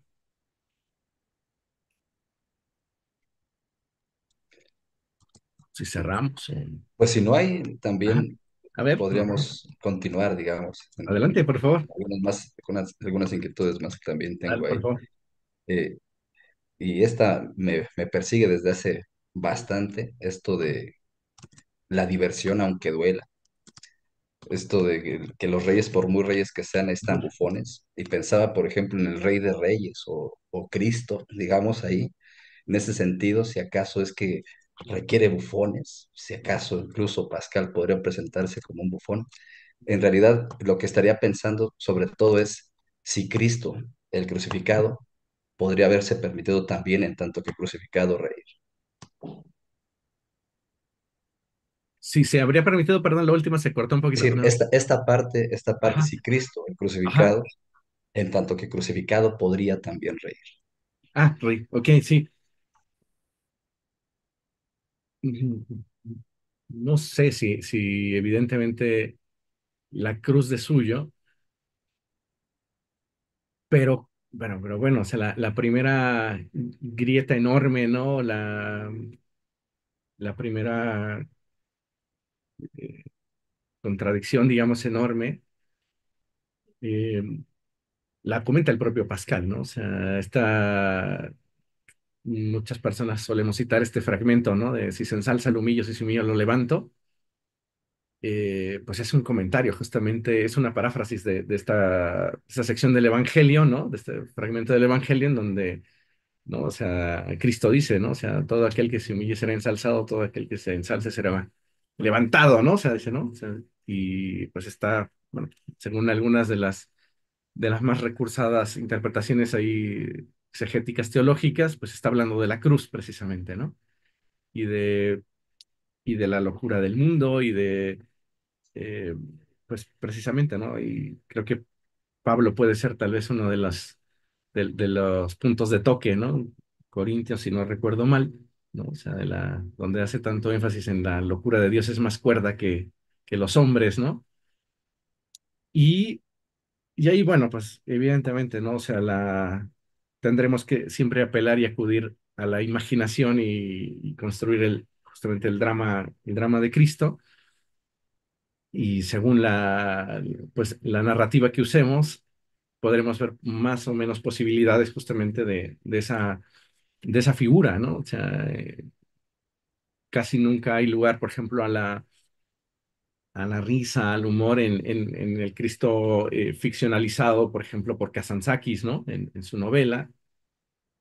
Pero, por ejemplo, está sumamente presente el humor, la risa en el Cristo de Sefirelli en el cine, por ejemplo, ¿no? Y siempre creo que es una de las consideraciones, de las condiciones en las que la alegría, el humor, la risa, ¿no? O sea, están muy ausentes, por ejemplo, creo en el pensamiento moderno, ¿no? Muchísimo, ¿no? Son como muy notables las excepciones, ¿no? Por distintas razones, ¿no? Tal vez por esta misma inconexión, por lo que se quiera, ¿no? Y evidentemente por temas morales en algunos casos. Entre más al norte, menos se ríe uno, ¿no? Dice, ¿no? En algunos casos. Me llama muchísimo la atención, por ejemplo, ahorita que estaba haciendo recuento en el cine, no tiene nada que ver con Cristo, pero esta representación de los diversos talantes más o menos cercanos al humor, el placer, al disfrute, que por ejemplo se puede ver en la diversa vivencia, ¿no? De lo de lo suculento, de la exuberancia de la gastronomía. Por ejemplo, El Festín de Babette, esta película que no sé si alguien más ha visto, es una película justamente que pues muestra en un esquema especialmente protestante luterano, ¿no? No sé si puedo estar diciéndolo mal, pero parece que es Dinamarca, en donde está situada la ficción, y como hay un rechazo total, porque comer, ¿no? No es una acción para estar alegres, no es una acción para compartir, no es para pasárselo bien, pues, ¿no? Y creo que, bueno, o sea, eso, el pensamiento moderno en muchos sentidos, pues sus altas cumbres después del siglo XVII especialmente, o la segunda mitad, pues se van mudando, ¿no? Hacia el norte, el espíritu se va mudando hacia el norte, ¿no? En muchos sentidos, y no sé si eso tenga mucho que ver con el hecho de dejarlo de lado. Pero esa otra modernidad cervantina, como muchas veces se le intenta nombrar, ¿no? Solo por ponerle un mote, sí que tiene lugar a, a la alegría, al humor, ¿no? Hasta el propio Unamuno, que ve en muchos sentidos, ¿no? En Don Quijote a un Cristo, se da la licencia con todo y mm, su revestimiento trágico, que evidentemente le encanta, ¿no? Ponérselo a nuestro señor Don Quijote, como lo llaman, ¿no? En vida Don Quijote y Sancho, le da pie al humor y él mismo lo manifiesta, ¿no? O sea, la ironía y demás. El caso de, de Cristo, por ejemplo, no sé, del Rey de Reyes, ¿no? Pues es bien interesante porque habría que preguntarse, ¿no? Si esto es solo y exclusivamente un mal de la finitud, ¿no? O sea, si el que se sabe finito, si el que sabe que va a terminar y ahí pues, el problema de las dos naturalezas va a saltar a la vista y no lo resolveremos hoy tampoco, pero si esto tiene que ver con la finitud, es decir, si la diversión es, yo creo que es una de las cosas que más le preocupan a Pascal, sobre todo el atormentado Pascal, ¿no? O este desgarrado Pascal, es si la diversión no te hace olvidarte de que todo se va a acabar, ¿no? Por eso la figura de jugar cartas mientras se llevan a uno de nosotros, ¿no? Creo que eso es muy determinante para ver que, o sea, la diversión le preocupa en un esquema de finitud. Cuando hablamos de lo eterno, probablemente tenga otras consideraciones, pero Pascal está tan preocupado por su propia finitud, por lo endeble que es quizás donde más le preocupa. O sea, por supuesto, o sea, la diversión es algo que funciona. O sea, lo que le preocupa es que funciona, ¿no? O sea, el problema es, bueno, ¿qué pasa cuando no lo hay, ¿no? O sea, ¿qué pasa cuando el rey deja de tener su bufón, ¿no? O sea, y piensa en su finitud y en su miseria, ¿no? Luego viene esta dialéctica interesante de los que aparece en los pensamientos, ¿no? Que esa es tu máxima dignidad, ¿no? O sea, darte cuenta que eres miserable, que un vapor basta para matarte, que eres como una caña que piensa, pero eh, sobre todo ahí sí creo, o sea, es una apuesta lo que voy a decir, pero creo que está muy marcado su conversión, ¿no? O sea, y el tipo de conversión que tiene, sobre todo después, porque le pasa un poco como a Agustín en ese sentido, me parece, ¿no? O sea, está hablando de sí mismo, ¿no? Del Pascal que frecuentaba las salas de juegos, los bailes de la corte. Creo que ahí está hablando más que de alguien o de cualquier otra cosa, de sí mismo, ¿no? Y pues como muchas veces suele pasar en la retórica del converso, ¿no? O sea, lo que más se aborrece es lo que uno fue, ¿no? Eh, también porque es lo que más conoces, ¿no? O mejor conoces. Pero sí, ahí creo que ahí el plano de diferencia es o sea, el binomio diversión-finitud y lo eterno, ¿no? Entonces, donde tal vez no haya, no sé, o sea, no haya posibilidad de ello, ¿no? A menos que lo pensemos como un drama, la creación como un drama y demás, ¿no? Ya que estamos en lo del cine y demás, la reciente miniserie de Alex de la Iglesia, justamente de 30 monedas, ¿no? Que creo que podría funcionar para pensar este tema de la creación como un drama, ¿no? Bastante interesante. No sé. No contesto mucho, pero me haces pensar No, muchísimo ahora muchas mismo, gracias. ¿no? Sin duda que me parece muy enriquecedor esto que contestas. Pensaba esto del rey deja de tener su bufón, o más bien se descubre por tanto como bufón. También pensaba en eso. Y entre los modernos, porque pues aparece Nietzsche, que nos Ujú. presenta precisamente su Zaratustra como el Evangelio de la risa, De la risa. el cual a su vez dice de sí. Dice Nietzsche de sí ser el bufón de Dios, por ejemplo, en una carta a Cosima Wagner. Y Ujú, también ujú. en esa misma carta y en algunos de sus poemas se refiere a sí mismo como el crucificado. También Ujú. por eso me llama la atención toda esta figura de referirse a sí mismo como Buda, como Dionisos, como Sí. César, como el crucificado. También ha estado en la cruz, dice. Ujú. Eh, y a su vez venir a presentar, digamos, este Evangelio de la risa. Muchas Sí. gracias, Francisco. Te dejo No, la palabra aquí. al contrario, muchísimas gracias. Y yo, a mí, por ejemplo, de hecho, a mí siempre me ha llamado muchísimo la atención. Yo nunca he estudiado realmente a Nietzsche con la profundidad que merece, pero justamente contrasta muchísimo otra vez aquí la retórica de la risa, de la alegría, ¿no? De la gaya ciencia, justamente, con a veces la correspondencia parecieran ser personas distintas, ¿no? O sea, yo a veces noto, no sé, mucho tormento, no sé, como alguien que no era especialmente ni, ni, ni embargado por el humor ni por la risa, ¿no? Entonces, no sé, ese contraste siempre se me ha hecho muy peculiar, ¿no? O sea, evidentemente veo que se reía muchísimo más Voltaire que Nietzsche, por ejemplo, ¿no? Por mencionar a alguien no tan lejano, así, pero sí da para muchísimo, evidentemente, ese tema del humor también como grieta, ¿eh? Y también como una forma de afrontar la incertidumbre, ¿no? Que finalmente en Pascal creo que es el centro donde convergen todas estas condiciones y todos estos conceptos, ¿no? O sea, cómo manejar la incertidumbre, especialmente en los pensamientos, la incertidumbre de un converso, ¿no?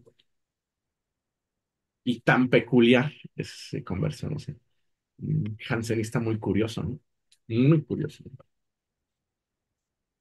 Muchas gracias, Andrés.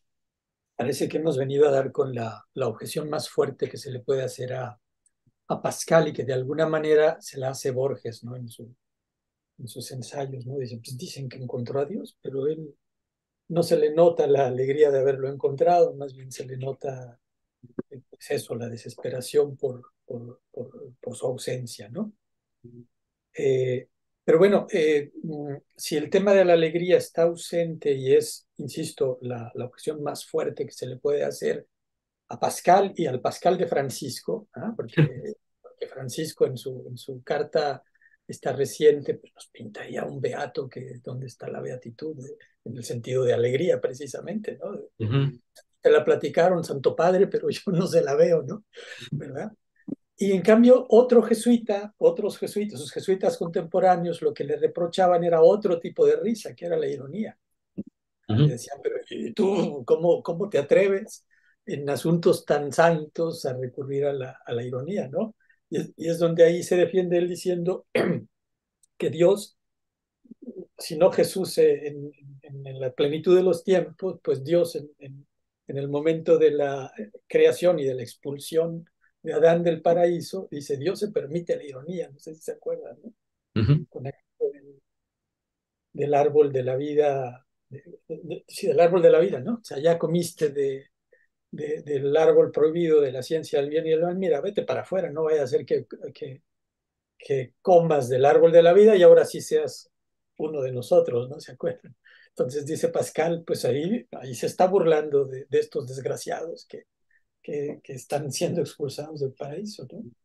Entonces no está la risa del reír, del alegrarse, pero sí está la risa corrosiva de la ironía, ¿no? Sí, esa totalmente. O sea, es el político de la ironía ahí, Pascal, ¿no? O sea, evidentemente, ¿no?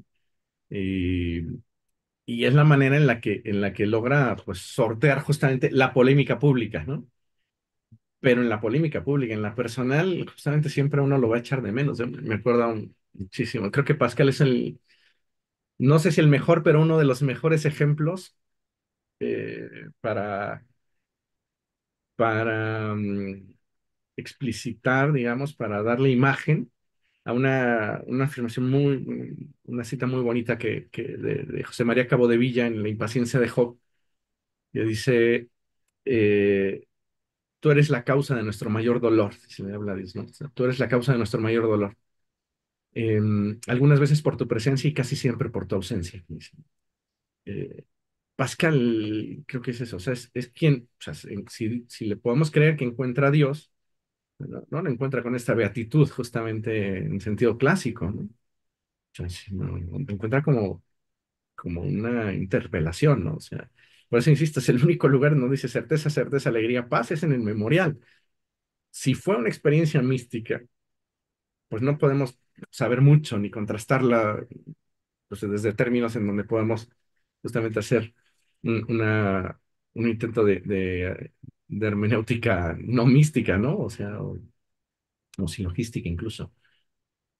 Pero si no lo fue, o sea, si también es parte de una retórica, es el único lugar en donde queda, ¿no? Más allá de eso, justamente, o sea, el encuentro con Dios es, pues, sentirlo ausente y siempre bajo este sentimiento de la fe dolorosa, como le llama Unamuno, ¿no? A la fe pascaliana, ¿no? Es una fe dolorosa, ¿no?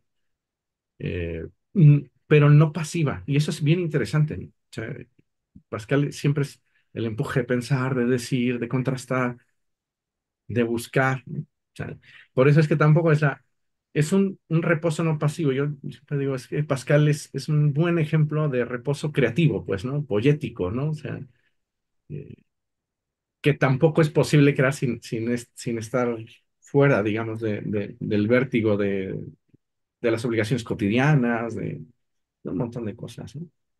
Entonces, y siempre ambivalente y contradictorio, el propio Pascal, ¿no? Totalmente. Pero sí, es bien interesante, ¿no? Para que no lo deje mal parado Borges, que venga rápido, raudo, Unamuno a defenderlo, ¿no?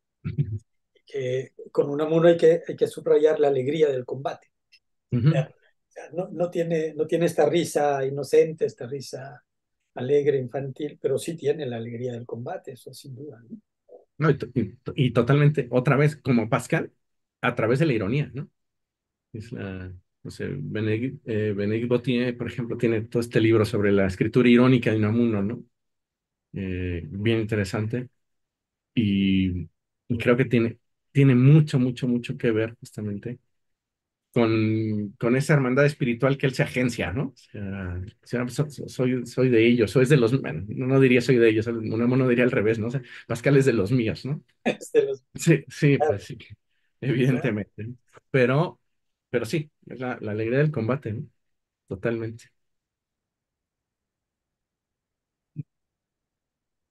Pues Francisco, muchas gracias. Nos has dado un par de horas muy estupendas, muy interesantes, muy bellas también, y nos has revelado pues un Pascal muy tuyo, muy distinto de los que vamos viendo a lo largo de este seminario, ¿no? Y que espero quede plasmado en la publicación que esperamos hacer al final de Sí, este seminario, que se va a prolongar el próximo semestre, porque ya nos quedan dos intervenciones de este semestre. La próxima, por cierto, a las 7 de la mañana mexicana, porque es a las 9 de la mañana quebequense, ¿no?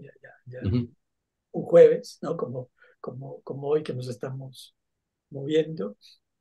Entonces, todo esto ya está dando sus frutos, da sus frutos en Internet también, en ujú, el canal de Metafísica, ¿no? De la UNAM, de Catlán, y que luego yo ya los estoy reproduciendo en mi propio canal, ¿no? Con el permiso de Jesús Carlos, que se lo pido ahora mismo, ¿no? En fin, vamos bien. Gracias de nuevo, Francisco, y a todos los que nos acompañaron, y nos vemos en las siguientes sesiones y en el libro, ¿no? Entonces, a todos, a ti, ahora en especial, pues encargarles Muchísimas gracias, he disfrutado mucho el muchas tiempo. gracias. Gracias a ustedes, gracias por su compañía, por sus intervenciones y por siempre ayudarme a pensar más también. Muchas gracias. Gracias. Hasta el próximo Chao. jueves, Hasta el tempranito próximo Adiós. entonces. jueves.